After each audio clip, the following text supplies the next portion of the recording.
And looky here, it's Rudolph, the red-nosed Chrysler.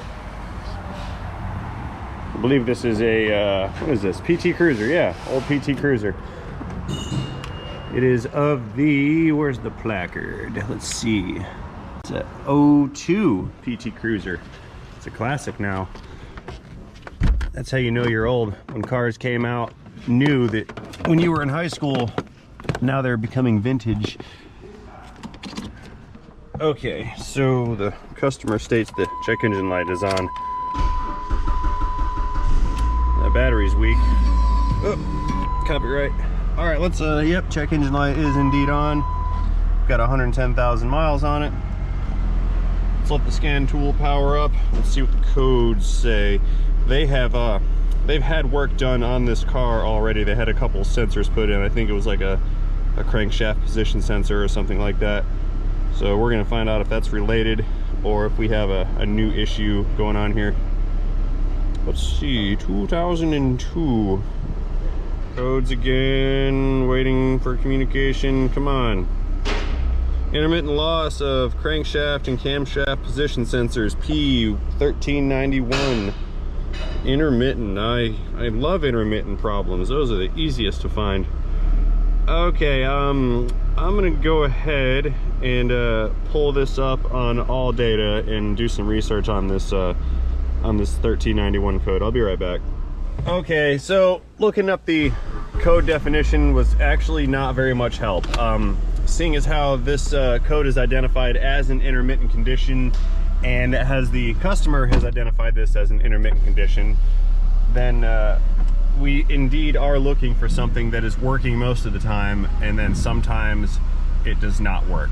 So I pulled up the what you call it, the diagnostic procedure for this specific code, and it's basically telling me, you know, stick an oscilloscope or a meter on the cam sensor, crank sensor. They went to back probe it. That way you can watch the waveform and determine if the sensor is good or not. Now, having reviewed the customer's work orders, they have already replaced the crankshaft position sensor and the camshaft position sensor, trying to sort this thing out. So I'm going to go ahead and rule out that those are the causes, considering they got no change in the operational performance after replacing those. What I'm going to suspect is a worn out wire. Perhaps there's a short in a wire that's touching sometimes, maybe a bad pin in one of the connectors. So I'm going to go and identify all the wiring harnesses, start the engine, and perform what's called the wiggle test. Basically, you move things around and you're looking for the code to reset. That being said, I'm going to go ahead and clear this code out because the info here is almost to no help to me. This is kind of going to be something of a scavenger hunt to try to figure out what's going on here. So let us clear these. Light turns off right about now. Off? No. It won't. Oh, the engine's running. It won't do it. Powering down. Key on. Resume. Off. Okay, so right now the ECU is detecting that that problem is not present. We're going to verify that by just rechecking any trouble codes. Survey says no codes, so the condition that we're looking for is not there. So what I'm going to try to do is cause that condition to show up, and I'm going to do that by finding all the wiring harnesses, wiggling everything around, and then we're going to see if it trips that DTC. I'm going to start with the easiest one, which is the camshaft position sensor. It is located on the back side of the cylinder head right here on the intake cam, and I can't reach it, so I'm going to have to pull this air box out of the way.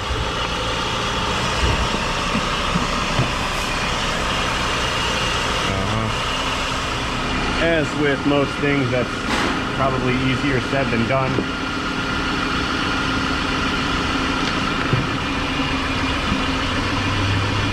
Come off. I'll make it more looser. Okay. Let's get this filter out of the way. That's nasty. They need a new one.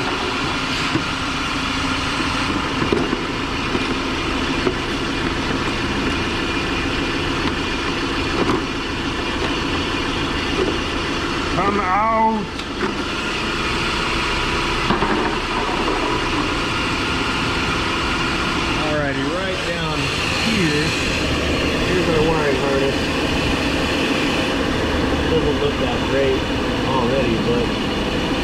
sure it's functioning.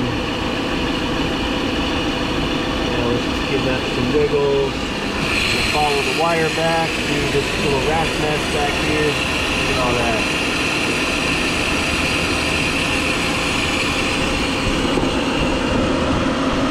Okay, this harness looks terrible.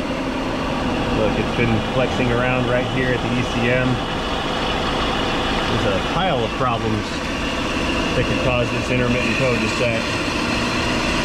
So let's just wiggle it all around some. Okay, let's go back and check the scan tool. Okay, no light yet. Let's go back into the scanner and see if that code is pending. Okay, really nothing here. Did not set the trouble code just yet. Let's go back and wiggle things around some more.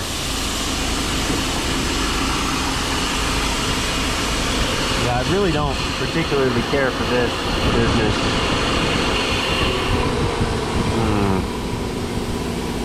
Okay.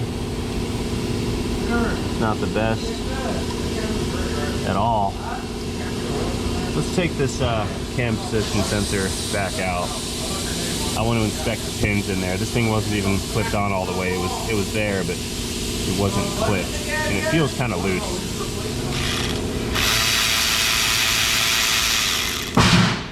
Loud noises.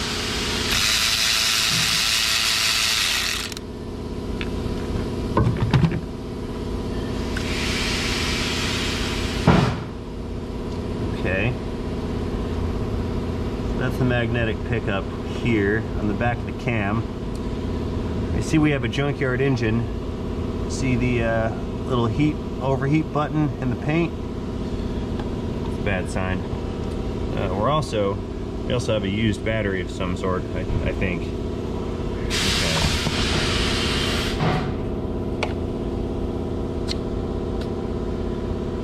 Okay, the pins in there look good. Let's just make sure this is connected all the way. And it doesn't seem to want to clip. I don't like that. I don't like that at all. Oh, the little red locking tab thing is missing out of this. That's not good.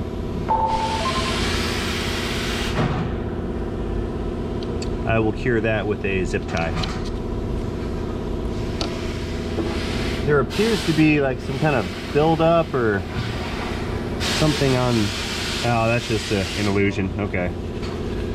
Just make sure that's good and clean. I should also mention that one of the causes for this failure is possibly a worn out and stretched timing belt. So I don't want to rule that out as a possibility.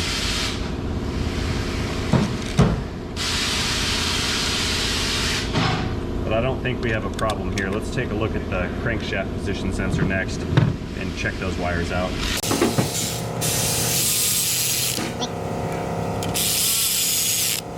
Ooh, you know what? Looky right here. I think I might see something worth seeing. See all that electrical tape on this, do you see all this electrical tape right here? Doo-doo-doo, on this wire? I wonder if there's a poor connection with a splice in there. I'm gonna pull these back off and take a look.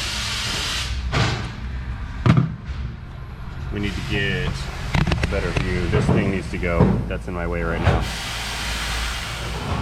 That's the intake air temp sensor. And let's see if that's gonna fit.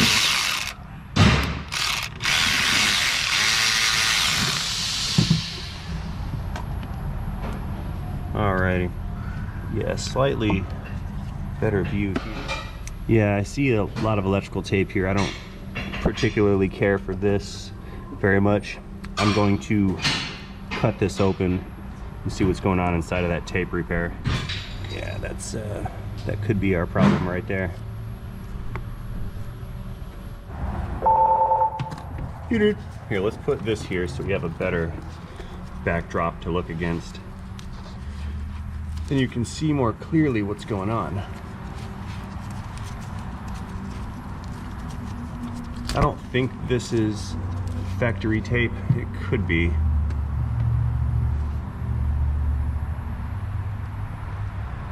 I'm being careful to not gouge up the wires with that razor.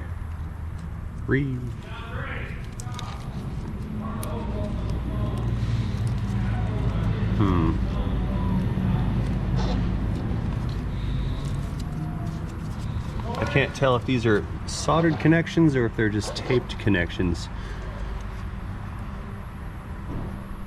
Yeah, I've got 3, they're individually taped. Let's open up this one.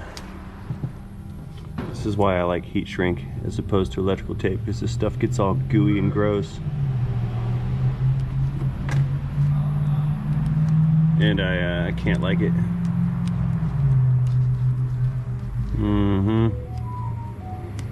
What is this? Nothing. That's not even a repair. That's like a fray or something. Okay. I hope I'm not wasting my time with this, but I need to verify. We have an intermittent problem.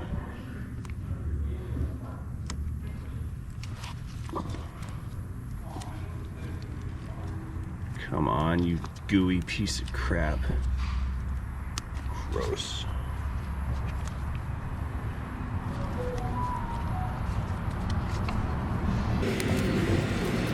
Stuck. Get off of me. Again, another wire that's been stripped bare right here.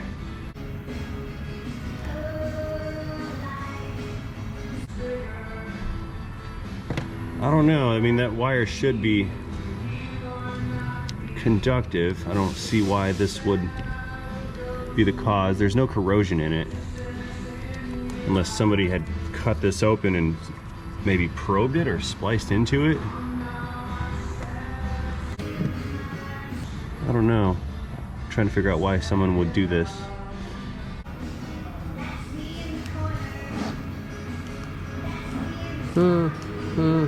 Singing this song so I don't get a copyright strike, 'cause YouTube does that to background music.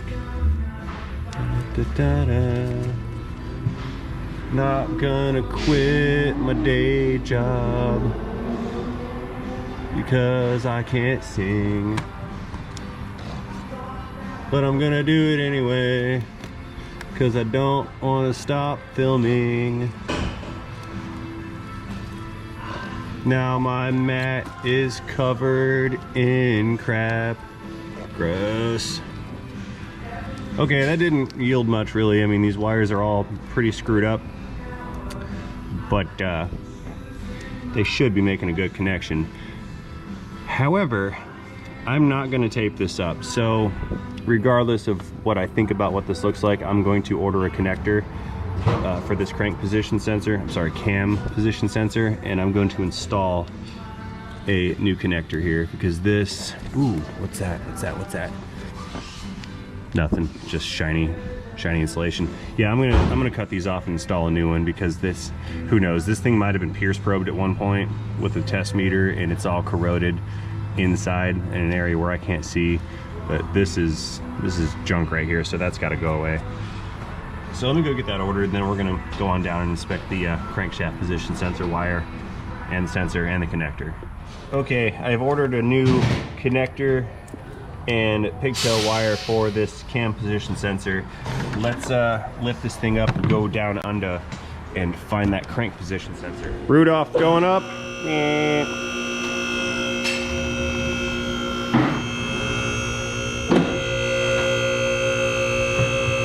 Oh, don't want to smash Rudolph's antlers or whatever.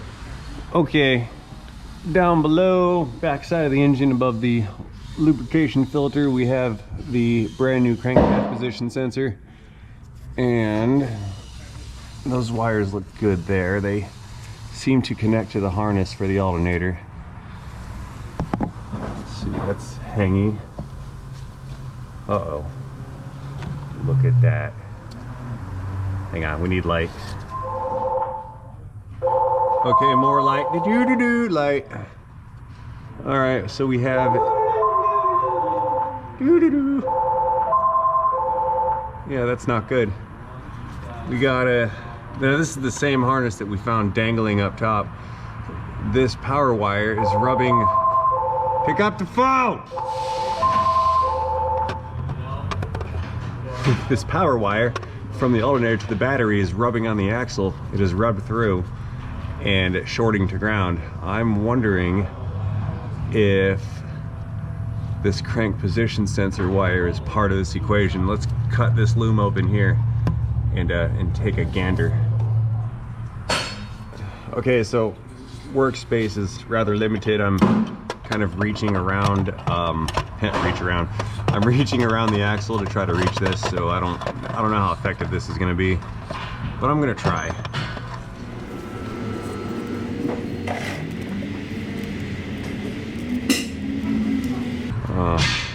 Let's see. Yeah, those wires are right in here somewhere. I don't think that they're rubbing through. Let's find out. I can't reach. No, they're not rubbing through.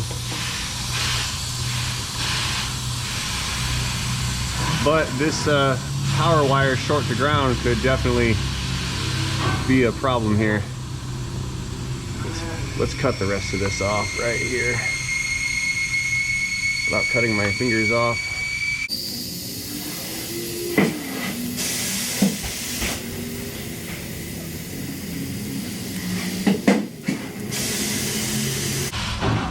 All right, that's a little more space. Let's get these guys out for inspection. These are the crankshaft wires and the alternator wires. They have not rubbed through, I don't think. Okay. Okay, so seeing as how there's only, what, 5 or 6 strands that have suffered damage here, I'm not going to replace this entire cable. I think what's left is going to be sufficient, so I'm just going to reseal this and then re-loom it and put this harness away so it can't do this again. Now I know I just cursed electrical tape like 5 minutes ago, but I don't have any other means to insulate this particular wire, so tape is going to be the solution.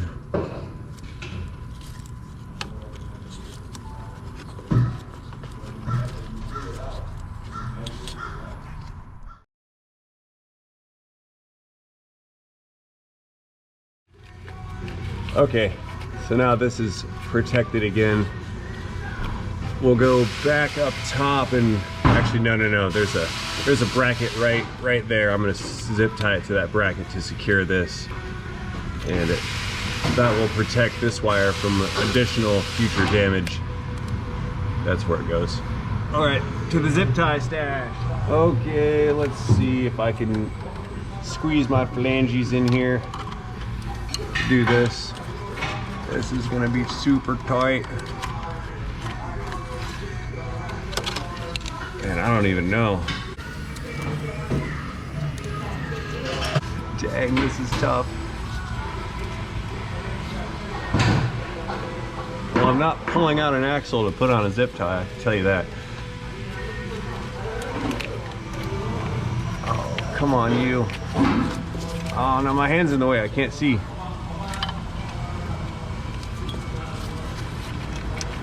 Here's what I'll do. I'll loop it, start the zip tie, and then I'll drop the loop over that bracket.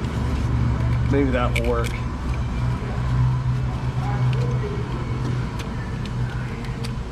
Yeah, that will work. Hooray. Can't see it. I can't even feel it. That's good. Let's cut off that dangly bit, and we'll go up top and change that sensor connector for the cam position. Get on there. It won't do what I want. Get on there. There we go. Snip. Okay, we're done down here. Let's get out of this little dungeon of an engine compartment and go back up top. Okay, back up top again. Let's pull this sensor back out because my new connector has arrived. Let's get rid of that. Okay, I think I'm gonna reroute this so it's not so twisted and weird. And we'll splice the new one in as far back as I can. Which is gonna be, yeah, probably like right here. Okay, slight problem here. So I've got the new pigtail, but the wires are not long enough to make this repair, and this is not long enough to reach once it's installed if I install it down here. So I'm gonna need to extend these wires right here. More working. Okay, let's get this thing spliced in or extended or whatever. And I've got a length of 18 gauge wire. I know the colors are not the same, but it'll be okay. There we go. Next. And I'll just solder some extensions onto these, heat shrink it, and then attach it to the factory wiring harness. And then I'll put some plastic loom stuff around it to protect it from rubbing through.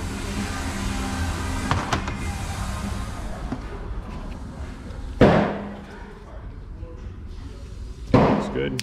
Okay.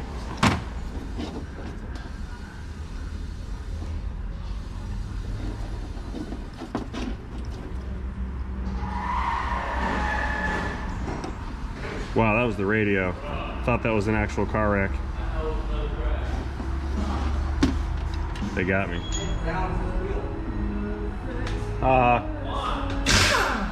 Okay, I'm gonna try something different here. I understand I should be tinning my wires, and I've never practiced such thing. I've always done a mechanical connection combined with a splice connection, but I'm gonna try to tin these first and then just do a soldered connection.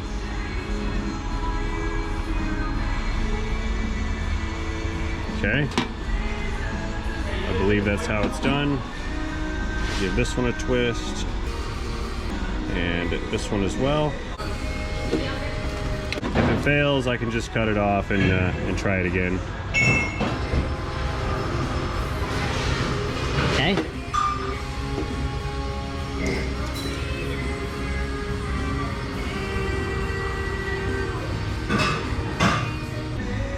Okay, so that is three of them tinned.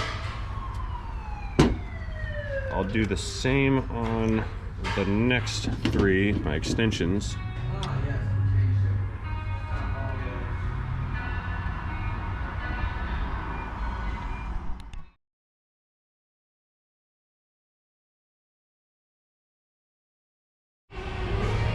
Okay, I've never really practiced this particular method, but that seems to be pretty strong. I think I would do well with one of those little alligator clip stands that kind of hangs on to your wires while you solder them. Because I'm over here with these needle noses trying to hang on to this. Oh. Let's hold that together. I guess there's a saying like solder goes where solder's been.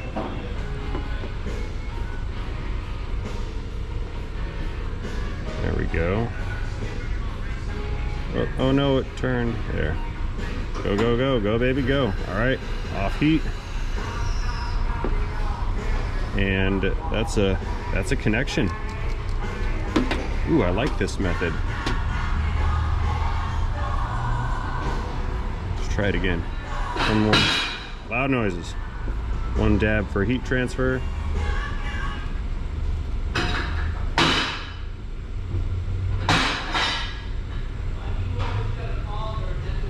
Off heat. Sweet. This is pretty cool. I like this. like this method a lot. Okay, this is good. I did a good job. Let's heat shrink these three, and then we will go and install this on the car. Okay, let's heat shrink these, and then we will install this on the car. I'll use the same method. I kind of like this method. Good. A lighter works too, as long as you don't melt your insulation on your wires. This will suffice. Okay, back to the car. Let's get this thing spliced in. Okay, so priority number one here is going to be to make sure that I do not cross these wires or connect them in the wrong position, because that will cause a world of hurt. So I'm going to do them one at a time, and I'm going to pull back the insulation so I don't get them mixed up. Even if I hadn't added extra length to the circuit, I would normally do it this way just to ensure that I don't make an oopsie and connect the wrong wire to the wrong place. Now the way I'll do that is I'll start with, let's go with, so right here we've got a yellow, it looks like, a black, and an orange, I think. So we'll do the orange circuit first. Oh, they are color coded, that's good.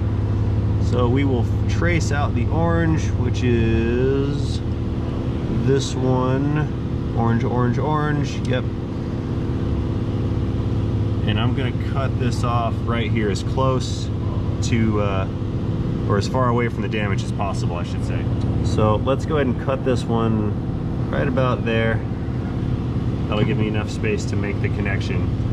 What I don't want to do is cut all three of them at the same time. That will, just to ensure, again, to protect myself, to make sure I don't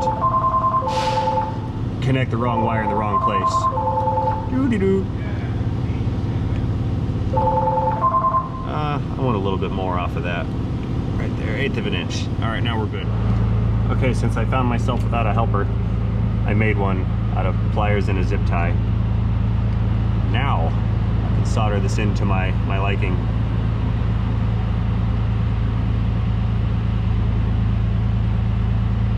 Come on, you.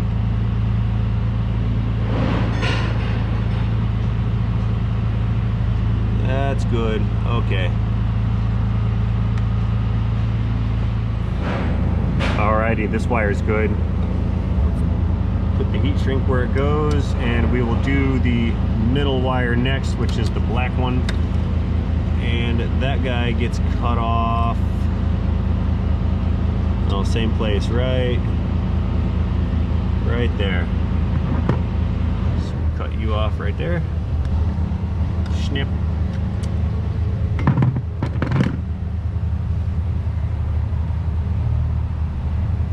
Very, very tight spaces. I would call this close quarters combat.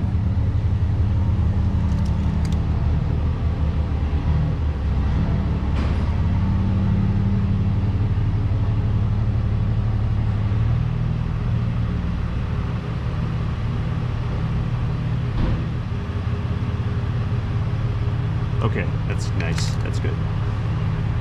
Did I lose some strands on that when I cut it? Oh, you know what, I did lose a couple strands. Let's do this again. Ooh. Yeah, that was too thin. I didn't like what was going on with that.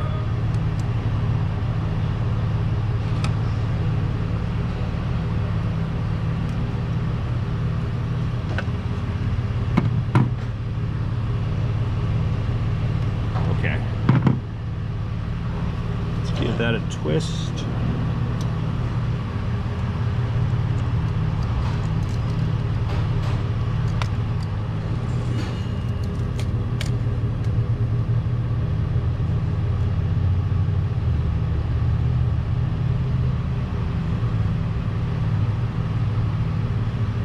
Good.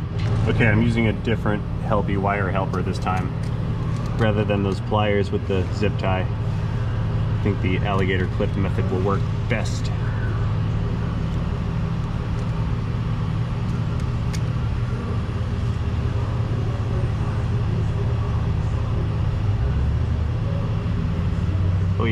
Flow, baby, flow.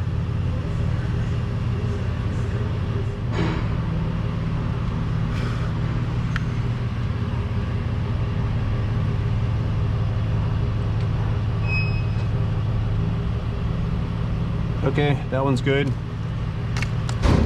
Time for numero tres. Now, even though through process of elimination we know that there's only one wire left, but I'm still going to check the position. So this is third one all the way on the left, which is brown. And to verify, or maybe it's yellow, I don't know. But third one all the way on the left, which is this yellow, brown, cream looking one. Follow that along, and that's my only remaining wire. So this confirms that I'm installing the right wires in the right places.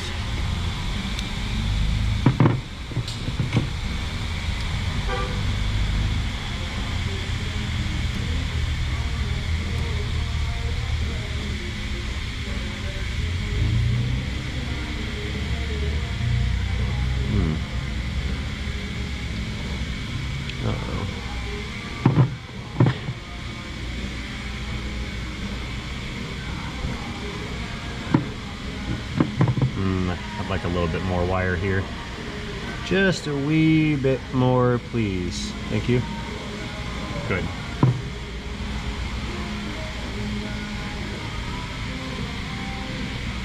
Now I think I'm starting to get good at this.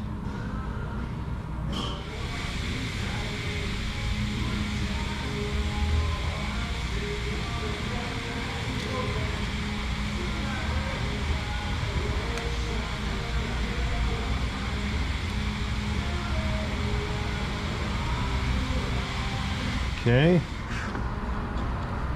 Solid, solid, solid. Success. Bring on the heat.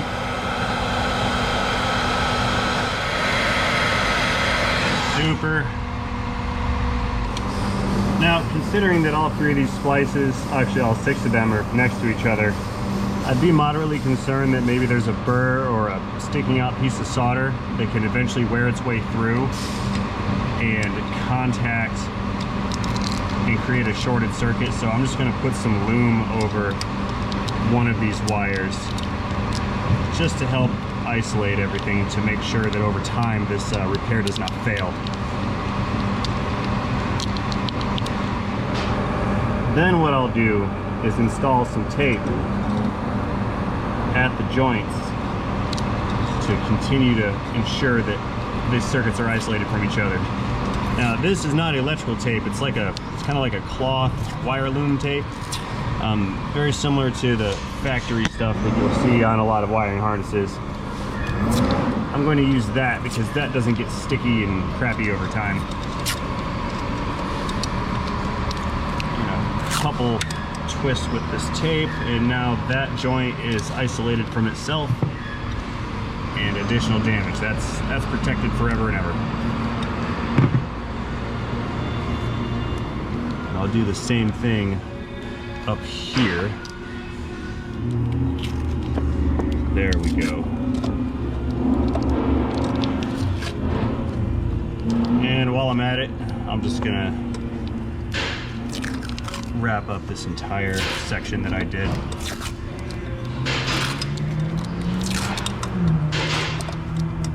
Okay, I brought this tape all the way up to the connector. So now this entire circuit that we just worked on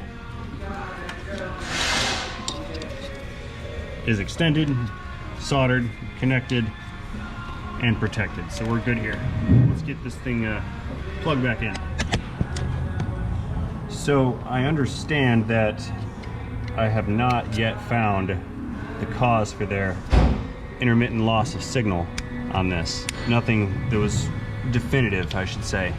However, the stuff I did find could not be ignored as if that was not the cause of the problem. So what we're going to do is, after I put this back together, go out and hit the road and ride around for a little while with this. And we'll see how this thing behaves.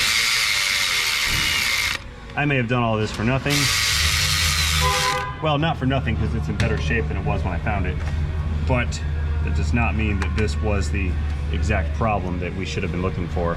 It probably was, but that has yet to be determined. And you guys need to back up, you're in the way, because I need to get this air box in its home. PCV hose is now on, and this intake boot.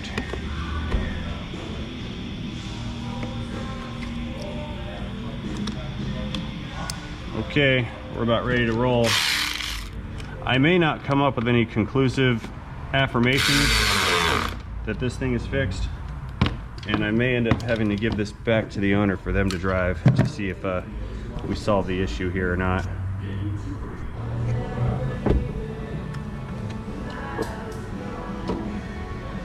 All right, closing the hood.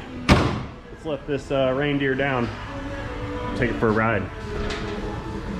Okay, let's see if we had an impact. Actually, I won't even know because we have no baseline for comparison. Well, we don't have any check engine light. Alrighty, we have no trouble codes pending or present. Let's hit the ROAD and see how this thing drives. Like I said, I don't have any baseline for comparison other than I had a trouble code that was not a current code. So I don't know really how to judge whether what I did today was successful or not, other than the fact that I know that I improved the condition of what, 4 wires? Yeah, the huge power wire and those 3 signal wires for that camshaft position sensor.